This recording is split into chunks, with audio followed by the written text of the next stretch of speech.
Richard Crouse. Now, how do you think it will play on television? Because, as we say, it's coming out on DVD, and I know the DVD, there's no extras, no trailers, nothing. Every inch of space on this DVD has been used to present the film in its most flattering way. How do you think it will play at home? Yeah, look, there's certainly plenty of storage density on the Blu-ray. On the standard def DVD, to get a longer picture onto one disc, you do run up against some issues. So in terms of the authoring format, compression, and so on. So we didn't want to load it up with a bunch of other stuff that would sort of reduce the quality. But honestly, that wasn't the major issue. The major issue was that to do a good job on a special edition takes more than a couple of months. And I was out selling Avatar and on the awards circuit and dealing with environmental stuff that came up as a result of Avatar. And I didn't have time to do all that stuff. I don't think there would have been time even if I'd focused on it from the day we finished the movie. So it's going to take until November for us to do good supplement stuff, to finish the scenes that are going to be reinstated, and so on. So I didn't think people wanted to wait till November to see an Avatar DVD. So we put the plain wrap version out, which, by the way, is the highest-grossing film in history and got 9 Academy Awards nominations. So, it's kind of like people should acknowledge that that film needs to be in the marketplace before we start screwing around and getting creative. Right, and you don't need all the other stuff. Yeah, right. Exactly.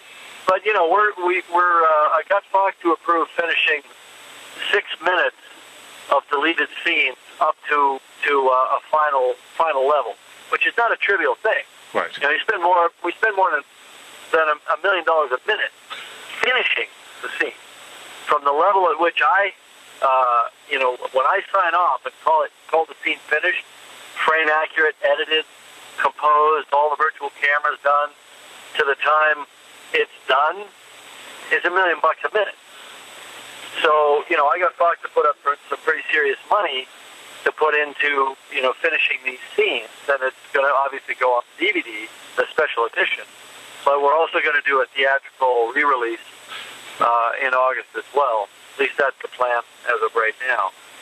So, with the added footage, you'll be able to go back to a 3D movie theater or an IMAX movie theater in August and see a, kind of 2.1, or 2.0 version of the movie. Right, the Mach 2 version. The Mach 2 version, yeah. Now, can you mentioned $1 million a minute.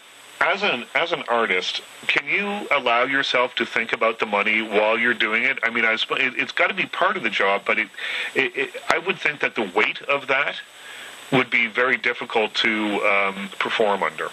Well, we're very cognizant of the fact that it's a big, expensive movie, but it's not like that was thrust upon us. We went out to do that. Mm-hmm. And part of it is that when you make a film at that highest level, you know that the imagery is going to be quite astonishing. Right. And that's what I'm all about. That's what my career has been about. I mean, starting with The Abyss, and then Terminator 2, True Lies, Titanic. Every one of these films was, decried in the largest possible headlines as being the largest or the highest budget film of in history in its time. Well, that's a promise in a funny way. Right. It's kind of like threaten me with a good time. I'm going to go to a movie theater and see a movie that costs a lot of money for my same price ticket. Of course, now we've subverted that a little bit with the 3D, because now we can charge a little more for the ticket. But the film industry is one of the most amazing businesses in the world, because no matter what you spend on the product, the cost is the same. Right. It's strange, You buy a blender and it costs more to make. It's going to cost more to buy. Right, it's not a movie. Or if you're buying a shirt, if you're buying a Hathaway or a Versace shirt, exactly, the price differential is huge. That's right, but it's not the case in movies. Right. And that's probably fine. That's all right. But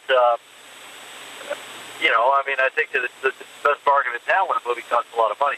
But as an artist, I think, I've made little films, I've made documentaries, I've made big films. I can only work as hard as I work, and there's no sort of second position on my throttle. Right. It's full throttle. So it might as well be the highest grossing film in history, because I'm working like it is anyway.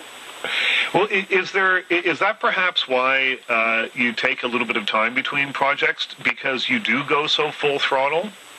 No, I'm working full throttle on something else when I'm not making a movie. Right.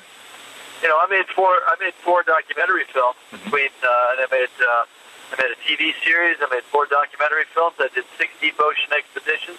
I worked on 2 space projects. I was working on a bunch of other stuff too, some of which hasn't come to fruition yet. So, I'm never standing still. You like to stay busy. Yeah. I like to stay hungry. Well, exactly. I mean, what do you put down on your passport application? When I meant, you mentioned I would add activist to that list. I would say filmmaker. I would, there are so many. You have your hands in so many pots. What would you put on your passport application as occupation? Well, like when I'm going into a country and I'm filling out the landing card, I usually put writer. I usually put writer just because it's short. Right. Put filmmaker, and customs is going to look at you like you're smuggling dope or something. So I figure writer is safe. And they'll start asking a lot of questions. Absolutely. Yeah, right. Richard